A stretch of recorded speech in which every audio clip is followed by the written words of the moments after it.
پھر کسی اور سے۔ دوسری طرف اس کی ماں جا کر زیبا کو سمجھاتی اور کہتی ہے کہ اپنے بیٹے کا رشتہ میری بیٹی کے ساتھ کر دو اور ہمیں شادی کی ڈیٹ بھی دے دو، اب ہم سے انتظار اور نہیں ہوتا۔ تو تم جانتی ہو ایک دوسرے کو سبک اور دلیل پسند کرتے ہیں، اس میں کوئی شک نہیں ہے۔ اس کی ماں بھی زیبا بھی کہتی ہے کہ مجھے پتا ہے، پر آگے سے وہ کہتی ہے کہ تم جانتی ہو ہماری یہ حالت نہیں کہ ہم شادی یا منگنی کر سکیں، کیونکہ ہمارے گھر کے حالات کافی برے ہیں۔ زیبا آگے سے کافی باتیں بتاتی ہے اور کہتی ہے کہ تمہیں بھی یہ معلوم ہوگا کہ میرا جمی کے ساتھ کورٹ میں ڈیورس کا کیس چل رہا ہے، جس کے چلتے ہوئے میری شادی نہیں کرا سکتی اپنے بیٹے کی۔ میں بھی چاہتی ہوں میرا بھی بیٹا خوش رہے اور اس کی بھی شادی ہو، لیکن آگے سے دنین اور دوسری طرف صبح ایک ساتھ بیٹھے ہوتے ہیں۔ دلیل کہتی ہے کہ پچھلے کچھ دنوں کیف کے گھر والے میرے لیے رشتہ لے کر آئے تھے، تمہیں پتا ہے یا پھر نہیں؟ تو آگے سے وہ کہتا ہے کہ مجھے کیسے پتا ہوگا، میں کیسے جانوں گا کہ تمہارے گھر کون تمہارے لیے رشتہ لے کر آیا ہے؟ دنین یہ سن کر غصہ آ جاتی ہے اور کہتی ہے کہ یہ سب کچھ تم نے ہی کیا ہے، اور کس نے کرنا تھا، مجھے سب پتا چل گیا ہے۔ زیبا باجی نے مجھے ایک ایک بات بتائی کہ کس طرح سے تم نے اس کے گھر والوں کو کنونس کیا اور کہا کہ جائیں اب دین کا رشتہ لے کر کرائیں۔ کیا تم مجھے اتنا پاگل سمجھتے ہو؟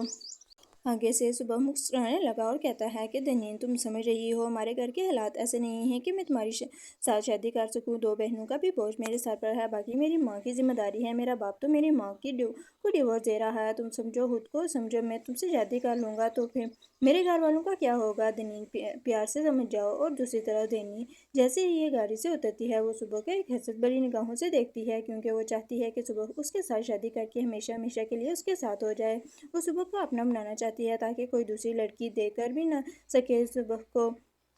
دنین صبح کے ساتھ اتنا پیار کرتی ہے کہ اسے کسی اور لڑکی کے ساتھ دیکھ کر کافی جیلس فیل کرتی ہے۔ اور آپ دوسری طرف صبح کوئی دلیل سے کہتا ہے کہ دنین میں بھی تم سے پیار کرتا ہوں، تم مجھے اچھی لگتی ہو، خوبصورت لڑکی ہو، سمجھدار لڑکی ہو، پر میں نہیں چاہتا کہ تم ایک امیر گھر کی لڑکی ہو،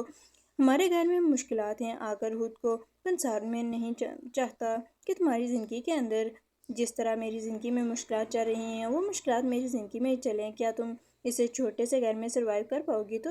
اس چھوٹے سے گھر میں رہ کر پاؤ گی تو اس میں وہ سب خوشیاں اس گھر میں نہیں ملیں گی جو تمہارے گھر میں ملتی ہیں۔ دنین بات کو سمجھنے کی کوشش کرو، ہم ایسے لوگ نہیں جیسے تم ہوا دیکھ رہی ہو، تم بچپن سے ہمارے گھر آتی ہو، ہمارے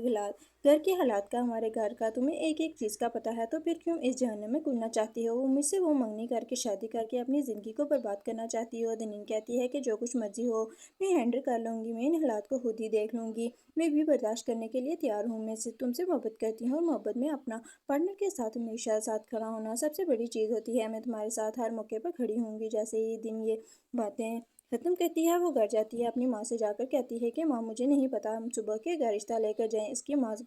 کو سمجھائیں کہ ہمیں فی الحال آپ سے منگنی